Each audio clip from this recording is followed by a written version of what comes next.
On est maintenant dans l'espace dédié au Body Geometry Fit, ici avec Fabien de Specialized. Après la théorie, l'histoire du Body Geometry, on passe maintenant à l'étape pratique, à l'étape dynamique.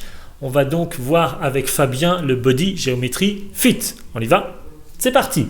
Donc effectivement Maximilien, on avait vu préalablement, on avait fait un tour d'horizon des points d'appui et vu ensemble comment on pouvait optimiser son confort avec des choses assez simples.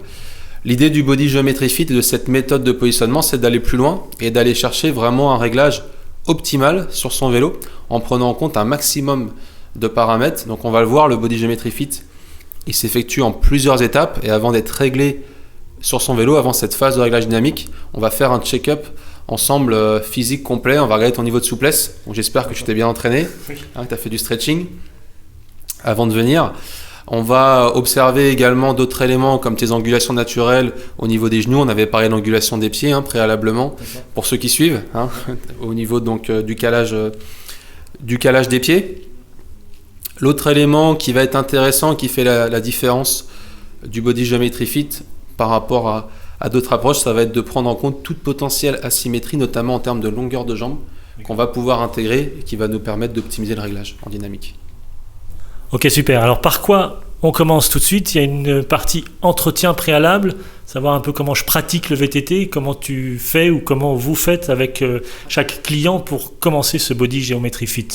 Effectivement, donc il y a un process bien défini en 3 étapes. Je vais d'abord apprendre à te connaître un petit peu plus, en savoir plus sur ta pratique, d'où tu viens, ce qui te plaît dans le vélo, le nombre d'heures que tu fais en selle, si tu es plutôt marathonien en tant que crosseur, ou plutôt si tu as privilégié des distances assez courtes et des rythmes plus soutenus, ça peut être ça. On va aussi intégrer toute potentielle blessure, gêne que tu as sur le vélo aujourd'hui et voir comment on peut les améliorer. Donc cette première phase, c'est ce qu'on appelle donc l'entretien préalable. D'accord. Ensuite, on va passer sur la phase d'évaluation physique en 18 étapes et c'est là qu'on va pouvoir observer ton niveau de souplesse en différents points qui vont être stratégiques par rapport au réglage final sur le vélo qu'il va falloir intégrer, notamment par rapport à la hauteur de selle. On ne va pas se contenter de prendre en considération ton entrejambe. Alors l'entrejambe, on ne va pas le mesurer. On va mesurer des angles par rapport à ton niveau de souplesse, que ce soit au niveau des quadriceps, au niveau des ischio-jambiers. D'accord. Un autre élément important, donc je disais, toute potentielle asymétrie en termes de longueur de jambe qu'on va pouvoir ajuster. Donc cette phase d'évaluation physique, voilà, en 18 étapes, nous permet d'en connaître plus sur ton corps. Des fois, on en apprend sur soi, même arrivé à un âge parfois plus avancé. Donc c'est particulièrement intéressant. Surtout, ce qui est intéressant, c'est de voir l'impact que ça peut avoir sur ta position finale et en quoi on va pouvoir arriver à un réglage plus en face avec cela. Et donc ensuite, bien sûr, donc la 3e étape, après donc l'entretien préalable, la phase d'évaluation physique en 18 étapes, on va passer sur la phase de réglage en dynamique en 15 étapes, avec d'abord un réglage sur le côté, ce qu'on appelle le plan XY, donc le bon réglage de cale, le bon réglage de selle en termes d'avancement, recul, hauteur. On va également se focaliser sur l'avant du vélo dans un 3e temps, avec le réglage de longueur, de hauteur, ce qu'on appelle le drop, différence de hauteur entre la selle et le poste de pilotage.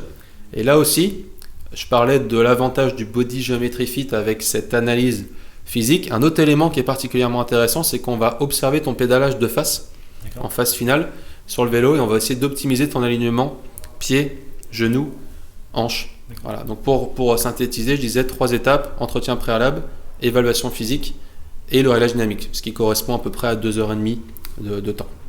Ok, alors quels sont les outils que tu utilises maintenant pour le Body Geometry Fit et qu'est-ce que ce bouquin assez impressionnant qui se trouve ici? Alors on a un petit peu de lecture là. Ouais. Donc ce bouquin, comme tu dis, c'est un peu la Bible du fitter. Le principal pour qu'un Body Geometry Fit soit réussi, c'est avant tout que le process soit bien respecté et que la personne ait les bonnes connaissances en tête. Donc on va les retrouver ici. Les outils en eux-mêmes de base pour réaliser un fit sont assez basiques. On va retrouver notamment un goniomètre qui va nous permettre de mesurer des angles, que ce soit sur la phase d'analyse physique ou après sur le vélo en dynamique. Le fameux fil à plomb, toujours fidèle au poste. Il est là, on va en avoir besoin notamment pour le recul de selle. Et donc, pour réaliser un fit complet, certains athlètes, même au plus haut niveau il y a encore quelques années, étaient fités seulement avec ça. On n'a pas forcément besoin de plus. Et on verra après quels outils complémentaires peuvent être intéressants pour aller un petit peu plus loin. Ok, donc on va commencer par cet entretien préalable et ensuite ces mesures. On verra plus tard, effectivement, la partie dynamique. Ok, je te remercie. Donc on va commencer par cet entretien. Allons-y. C'est parti.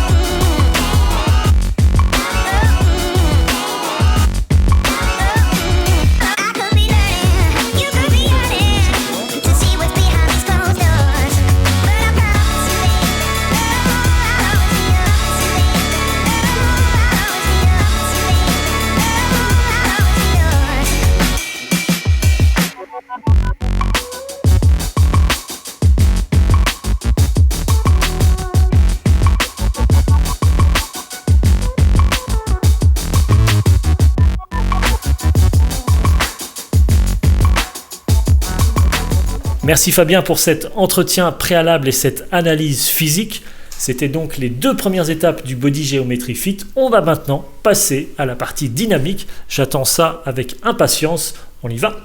C'est parti!